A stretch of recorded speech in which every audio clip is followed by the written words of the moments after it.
Today, doing some activities down in what I'm calling the garden. This is the lowest most greenhouse pad on the property here, and I've talked about this a little bit before. You know, the plastic was already gone, and so what we've done is we've used some of this shade cloth material, which is laying around in big piles, and strung it up as a makeshift deer fence. It's worked pretty good. Some of the group have done some cultivation in here in the past. Right here in this bed specifically, there are some strawberries, there are some blackberries here, some, I believe those are raspberries in there, and then there's blueberries scattered all throughout in here, and a little bit of propagation stuff going down at that end that we could talk about in a minute. What I want to talk about is what I'm doing right now, which is, I don't really know what to call this, weeding, preparing the bed, I guess. I came in here when I first got down a few weeks ago, and I planted some beans. They're germinating. A lot of them are getting hit pretty hard by, I don't know if it's cutworms or what, but some sort of insect is coming in and munching on the leaves of a lot of them. This is something I experience a lot with beans. I'm not sure exactly what I could do to prevent that. Right now, the philosophy is just going to be plant much denser, plant many more beans, and actually put a little bit of compost in each hole. These I just, did that and threw a bean in there. This soil's pretty decent, but compost could always help inoculate with some microbes. I might even put some mycorrhizal fungal spores into a watering can, kind of water some of these with some mycorrhizal spores. We'll see. But anyway, I'm having conflicting thoughts here, and I just want to talk about a little bit what I'm thinking about, what's going on. You can see the bed. There's some areas where there are some wood chips down. There's some areas that's bare soil. I just came through there and scraped a bunch of stuff up. A lot of what we have is deposited material from weeds in the past, I believe. Just, plants that grew in place and died, annuals, volunteers, weeds, early successional stuff, whatever you want to label them as. I think a lot of this was not intentional. Some of it died on its own, kind of mulched itself. Some of it was possibly cut down, chop and dropped by the group. And I'm going through, pulling a lot of this material up like this to expose the soil. I'm collecting it into pots because I don't know exactly what I want to do with it yet. And then what this is doing for me is it's going to make it much easier for me to come in here and seed. Instead of having to come through here and kind of try to scrape this away and poke a hole and then go over here and try to do that. It's just easy to lose track of what you're doing. And it's a little bit more time consuming, whereas when I have bare soil, I can come in just quickly, dig a trench like so with my fingers or with a shovel, plop some seeds in, and then just cover it back up. It's just much quicker. And then the other thing here, and this is where I have to decide what to do with the weed material. I don't like bare soil. Plants don't like bare soil. Nature doesn't like bare soil for long. But there's an advantage to having it for a brief period of time, because this is how a lot of plants can get established. Many small seeded plants need bare soil to get established. That's why if you have bare soil, you don't do anything with it, you get weed pressure because all those small seeded things come in. The decision I'll have to make is, do I take this same material that I've been pulling up, and again, some of it is living weeds, most of it's dead material, but sometimes there are bits of grasses, there's seed heads, right? So this is not a very clean mulch. And as a result, if I spread that mulch back on these beds, I might get weed pressure. And so I'm not sure if I want to use this mulch here again or use it somewhere else where that doesn't matter as much. We have a little bit of wood chip. Wood chips are really hard to get out here, but one of the group brought up a pile. There's not a whole lot left. Brought this up with a pickup truck from in town. So I could use some of that stuff, although there's really not enough to spread it. I don't know how aged those wood chips are. So they might not be the best mulch anyway. Another alternative is I could spread a lot of cover crop seed, So I could go and plant my beans, and then I could spread small seeded stuff direct sow. I got to look at what exactly I have. I know that I have a lot of stuff that would be great for this, but those are kind of either spreading a lot of seed, reutilizing this mulch, or trying to find another mulch like those wood chips, or I could try to go out and get something cleaner that's just, if I had green stuff with no seeds in it, that would be another option. I could go try to harvest some mulch out here, or I guess we also have a leaf pile up that way. Anyway, A lot of stuff that would be great for this, but those are kind of either spreading a lot of seed, reutilizing this mulch, or trying to find another mulch like those wood chips, or I could try to go out and get something cleaner that's just, you know, if I had green stuff with no seeds in it, that would be another option. I could go try to harvest some mulch out here, or I guess we also have a leaf pile up that way. Anyway, so I'm trying to get down to the end of this row today at least. We've got some rain coming in this afternoon potentially, and it looks like a pretty good chance of rain coming in over the weekend, the next few days. So it's a good time to get seeds in the ground. I've got some beans soaking in water, hydrating in the house, and some southern peas and other stuff. I'd like to also plant some squash down in here, so give them some space to run. That's another slightly complicated thing. You know, I don't want the squash to overrun anything that's intentionally in here. So these blueberries, they're pretty tall. See, like this one here doesn't have a whole lot of leaves yet. We'll see what happens with this one, but the blueberries are pretty. Here's a better example. You know, when they're this tall, squash could run underneath of them and probably not be a problem. Whereas if we go, let me walk around down into this bed, it could get more complicated. You know, we've got this area here where these are, I believe, blackberry cuttings that went into the ground. There's kind of a mixed take rate, probably like at least 50%. It's hard to, from this view, it might be hard to see. Like, you know, these three stems, these look dead. Like there's a live one right there. This one's alive. This one's alive. That one's alive. That one's alive. You know, I don't want something like squash that's going to outrun these. But if we don't put something in between, we are definitely going to get weed pressure. It's going to be very annoying to come in here all season and weed in between these unless they start growing very vigorously. So this is another space where I might just come through, pick a few things out of my way just to make it a little bit easier to see what I'm doing, and then maybe put in some peas or some beans of some sort as a cover crop. More of the same. I've also got some of my potted plants in here. We've got to decide what the heck are we doing with this walkway. There's this existing landscape fabric, which I don't love, but it's here. And you know, the alternative is to pull it up and just mow this, whatever establishes in the walkway. That's added maintenance though. I don't know how the group feels about all these decisions. You know, this is kind of a shared space, so we're making these decisions together. And that's kind of the gist of what I'm thinking about right now. This is a good little break for me to stop and talk. Let me just show one more example. See where these beans are getting hit.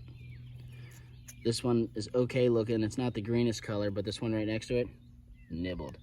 Now, when I was originally seeing this happening to my beans, I thought it was rabbits or something, because I've seen this back at the old site a lot. I think it's actually bugs. I guess it could, you know, rabbits could sneak in underneath of here. It could be rabbits, but I feel like it's an insect, because in the old garden, even when I got the rabbits out of there, I would still see this happening. So we'll see what this next round does. We'll see if, what I'm really interested in is if it's insects, you know, if I can get this next round with some more compost, do they come up a darker shade of green? You know, do the plants look healthier? And then does that translate to any sort of insect resistance? That's what I'm curious about. We shall see. This is obviously insect and not a rabbit. A rabbit could not do this type of damage to the leaf. So, now you guys, if you've been with me for a little while, you know I don't strive for perfection, especially in the garden. It just kind of is what it is. I go for good enough to make me happy. Pretty much done weeding for today anyway, as far as I'm gonna go, I think. Also, the rain is starting to drizzle down earlier than they said it would. Just grabbing this last little clump of stuff here. Sorry if I'm waving the camera around a little bit violently. I want to show a comparison as well. Also in the legume family, these are African peas, sometimes called southern peas, cow peas, black-eyed peas. Started the same time as the beans, the exact same treatment. You can see they are darker green. Very few of them have been nibbled by insects. You can see that one in the middle there. There's a stem sticking up, sorry, right there, right? In my experience, these just do better. They seem to have more vigor. There's more of them in here, more of them right here. You can use them the same way. I'm growing all the beans. I didn't mention this. I'm into dry beans. I don't do a whole lot of snap beans myself. I really prefer soup beans. You can do the same thing with the southern peas, African peas. Use them in soups. You can eat them like green beans. Anyway, the easier thing for me to do would be just to grow these. And I do tend to grow more of these than dry beans, but I'm also just I eat a lot of dry beans, you know, from the store. I'd like to change that, but I'd like to keep eating dry beans. So I'd like to find a way to make them work. I don't know exactly what it's gonna be. But like I said, I'm gonna throw some more compost in here, see if we can address this from a microbial standpoint. I'm also really hoping that I can just get some of these beans, you know, to survive this insect browse and get up and make some seeds, and that we can kind of apply a little bit of a landrace gardening approach, save our seed for a few generations. I'm throwing tons of different varieties. I'll show you the seeds in a little bit. Just a whole lot of diversity at this patch, and hopefully eventually we'll get some crossing and we'll get some ones that do survive. There's a few more down in here. Make some beans. We'll see what happens. Anyway, rain's coming. I'm gonna go get the seeds ready. You guys see them beans in there? They're nice and swollen from soaking in the water. And these are the southern peas, African peas.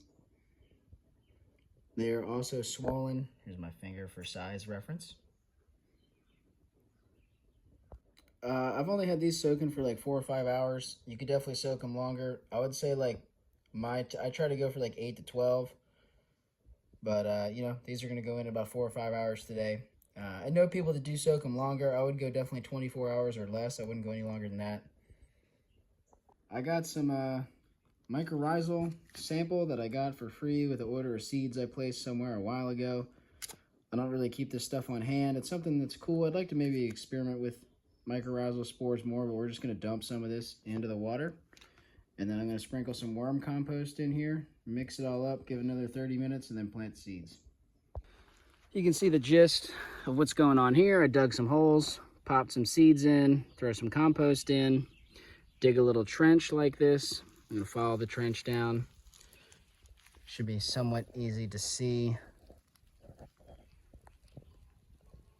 Just a shallow little trench. We're gonna plop some seeds in.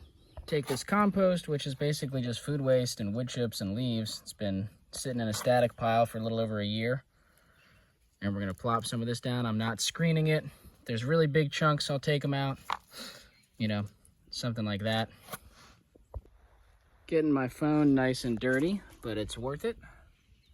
You can see roughly the spacing here, some of the diversity of the beans. I'm planting them pretty dense. I really want a good crop of beans in here, so this might be a little bit too dense, but you get the gist. Pretty dense beans all the way down the trench. Gonna just try the same thing here. The lines are oriented in different ways. This is where the African peas are going. All right, well, we're about done. I don't know how well you can tell from the video, but most of the weeds are removed. There's a lot more mulch down. What I did, planting seeds always winds up being more work than I think it's gonna be.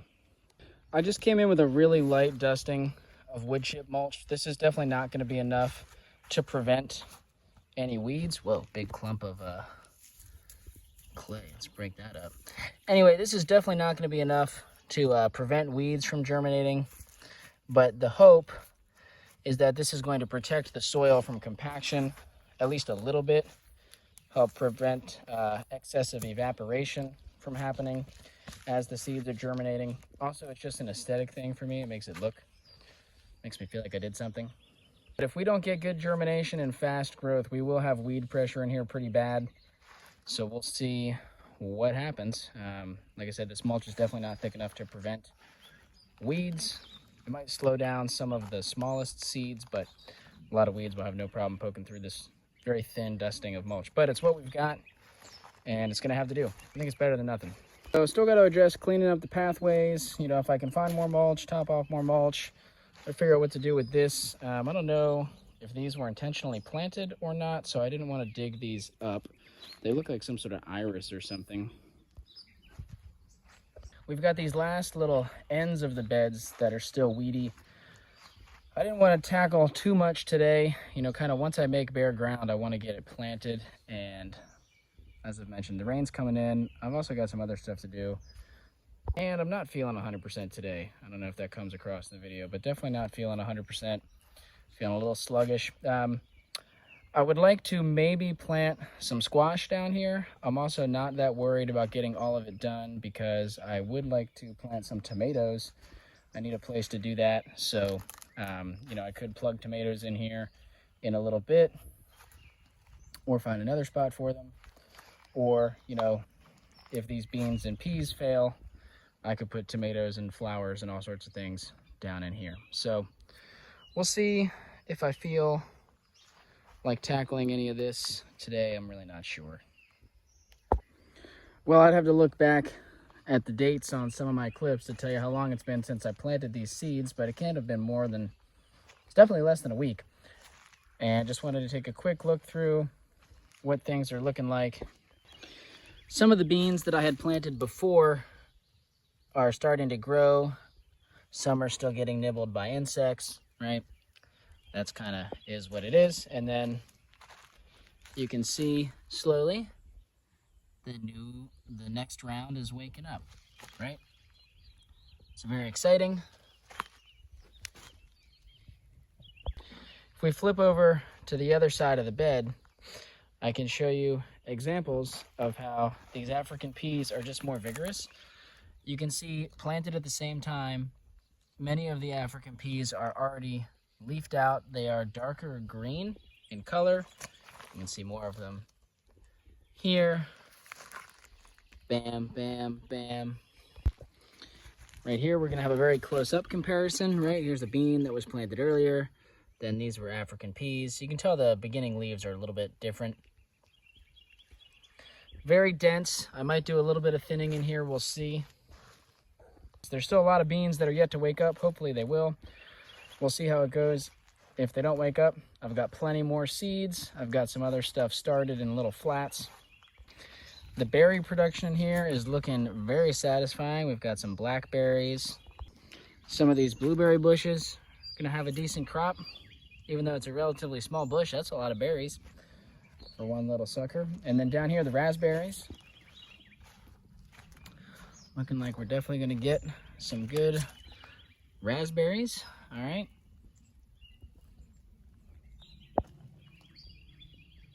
And then already, I thought these strawberries were not ripe. It turns out they're an alpine strawberry. This is what they look like when they're ripe. They have an interesting taste, a little bit tart, a little bit sweet. I'd never heard of them before. I definitely enjoy them. There's like a unique taste to them. I don't really know how to describe. It's their own thing. They're very productive though. They don't really seem to have any bug damage on the berries. Anyway, I had just come down to do a little bit of watering this morning and thought I'd film this last little update of it last for this video because I think this video is already probably really long. So I'm going to stop rambling and we'll come back to this place in a future video sometime soon. Hopefully it'll look very different in a good way. Crazy the difference that one day can make. Yesterday I was in here saying these beans weren't up yet. It's been less than 24 hours. We got a good rain overnight. A lot of beans are up, so we'll see. They're looking pretty green. I am hopeful. Look at this spider. You guys see that?